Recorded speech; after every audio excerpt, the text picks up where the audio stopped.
நாளைக்கு காலையில் 11:30 மணிக்கு பூமியிலேருந்து வானத்துக்கு ஏதோ போகுதுன்னு நியூஸ் கேள்விப்பட்டேன். எனிபடி? நோ?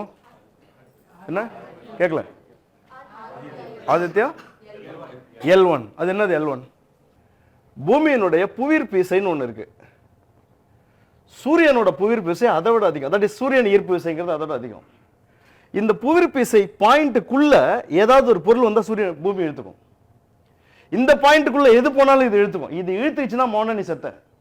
புரியுதா? இது ரொம்ப சூடா இருக்கும், உருகி போயிடும். எஸ். ஆனா இப்ப நம்ம சூரியனை பத்தி ஆராய்ச்சி பண்ணணும். என்ன செய்வாங்க? இது ரெண்டும் ஈக்குவலா இருக்கிற ஒரு இடம் உண்டு. அந்த இடத்துல போய் நின்றுட்டீங்கன்னா இவரும் இழுக்க முடியாது, இவரும் இழுக்க முடியாது, யாருமே இழுக்க முடியாது. இதை முதல்ல கண்டுபிடிச்சவன் லூயி லாக்ராஞ்சியன் அப்படின்னு ஒரு ஆள். இந்த மாதிரி சூரியனை சுத்தி மொத்தம் 5 இடங்கள் இருக்கு அப்படிங்கறத அவன் கண்டுபிடிச்சான். அதனால அதுக்கு பேரு லாக்ராஞ்சியன் பாயிண்ட் 1 2 3 4 5. நம்ம சொல்லுவோம் L1 L2 L3. அதான் L1. இப்போ L1ல நம்ம ஆதித்யாவுக்கு இடம் கொடுத்துருக்காங்க. எல்லா உறவுகளிலும் there are L1 பாயிண்ட்ஸ் உண்டு. there are லாக்ராஞ்சியன் பாயிண்ட் உண்டு. எல்லா உறவுலையும் உண்டு. ரொம்ப கிட்ட போனீங்கன்னா என்ன ஆகும் பரமன் சுட்டுரும். உன் கணவனா இருந்தாலும் சரி, மனைவியா இருந்தாலும் சரி, யாரா இருந்தாலும் சரி, எவ்ரிபடி நீட்ஸ் a ஸ்பேஸ். ஓவரா உள்ள போனீங்கன்னா என்ன ஆகும் பரமன்? பழைய மலர்ச்சியோட வேல்யூ சொல்றேன். அதீத நெருக்கம் அலட்சியத்தை உண்டாக்கும், ஆபத்தை உண்டாக்கும். அப்ப உறவுகள்லயும் என்ன பரமன் ஆகுது? இது நடக்குது.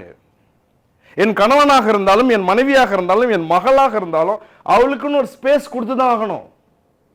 இங்க நிறைய உறவுகள்ல பிரச்சனை ஆகிறது என்ன ஆகுதுன்னா, ஓவரா க்ளோஸ். இது எதுக்கு பண்ண, இது எதுக்கு பண்ண, அது எதுக்கு? ஓ, நீ டைரி எழுதுற பழக்கம்லாம் இருக்கா? சூப்பரா எழுதிருக்க. இன்னொருத்தவங்க எழுதுற டைரி அதை எடுத்து வேற அதுல இப்படி எழுதிருக்க. அது இது யாரு இப்ப யாரை பத்தி இப்படி எழுதிருக்க? ரொம்ப நெருங்கி போயிட்டீங்கன்னா என்ன ஆயிடும்? சுற்றுறோம். ரொம்ப தூரமா இருந்தா சூரியனோட உறவே இருக்காது. அப்ப நம்ம உறவுகள்லயும் என்ன பரமனுக்கு லாக்ராஞ்சியன் பாயிண்ட் உண்டு. அகத்திலும் புறத்திலும் மலர்ச்சி கொடு, வளர்ச்சி கொடு.